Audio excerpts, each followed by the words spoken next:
تو وہ ایک علامتی زبان ہے. حور کہا تو وہ ایک علامتی زبان استعمال کی آپ نے.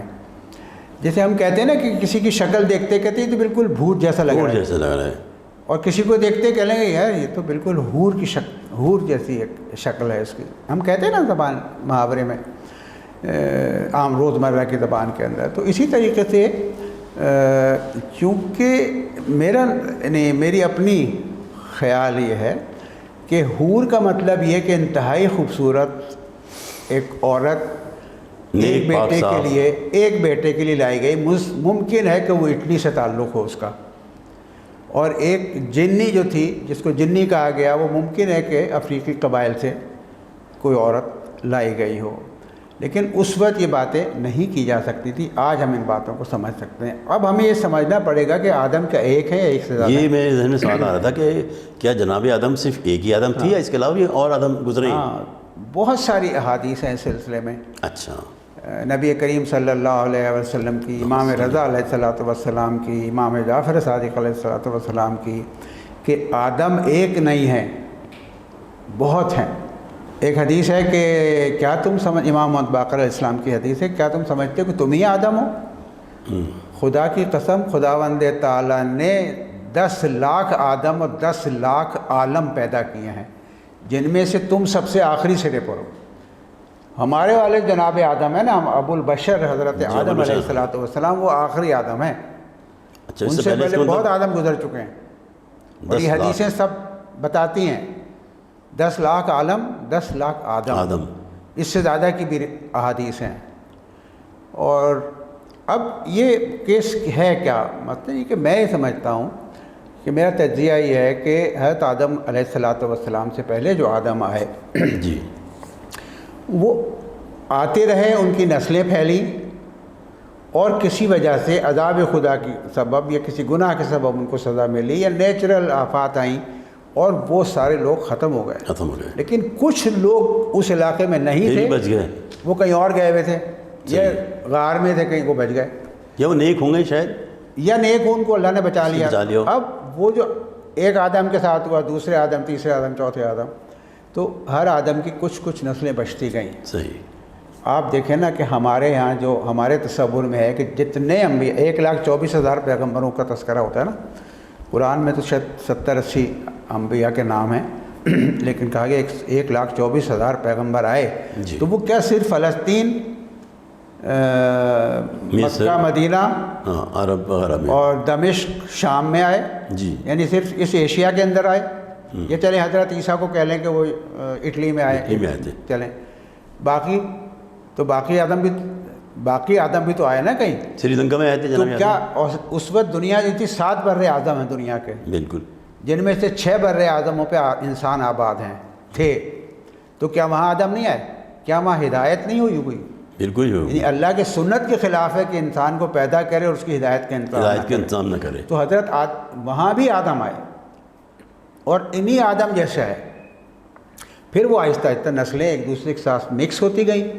تو کسی کے اندر نیکی, اچھائی, خوبصورتی, پیار, سنہرے بال آ گئے مثلا, کسی کے اندر گھنگریالے بال اور بدصورتی, ظلم, اور اس طرح کی چیزیں آ گئیں. صحیح بات ہے. تو اس طرح سے یہ نسل آدم اب زمین پہ پھیلی, اور وہی ان حضرت آدم کے بیٹوں کی جو شادیاں ہوئیں وہاں کی عورتوں سے ہوں یا ان کے جیسے بھی ہوں. اچھا, آپ نے اپنی کتاب میں عالم زر کا تذکرہ کیا ہے. یہ عالم زر کیا ہوتا ہے, یہ ہمارے ناظرین کو بتائیں ذرا. عالم زر بہت ہی معروف اصطلاح ہے. اس کو عالم زر بھی کہتے ہیں, عالم الست بھی کہتے ہیں. تو یہ وہی ہے جس کا ہم نے بھی آیت میں, سورہ اعراف کی ایک آیت میں ہم نے تذکرہ کیا کہ وہ وقت جب کہ انسان روحوں کی صورت میں تھے اور یعنی جسمانی صورت نہیں تھی, تو اس وقت اللہ تعالیٰ نے عہد لیا. میثاق الست کہتے ہیں اس کو, عالم زر کہتے ہیں. میثاق الست اس لیے کہتے ہیں کہ ایک عہد و پیمان ہوا نا, ایک کانٹریکٹ ہوا گویا آج کی زبان میں. کیا وہ عہد کیا تھا؟ وہ عہد یہی تھا نا کہ اللہ نے کہا کہ کیا میں تمہارا رب نہیں ہوں؟ تو ہر انسان نے کہا کہ بلا یقیناً تو ہی ہمارا رب ہے. تو اللہ نے کہا یہ تم سے اس لیے عہد لیا گیا کہ قیامت کے دن مکر نہ جانا کہ ہم سے کوئی بات نہیں کہی گئی تھی. صحیح ہے. اس آیت کی تفصیل پھر کبھی بات کریں گے, لیکن عالم زر پہ میں بات کر لیں.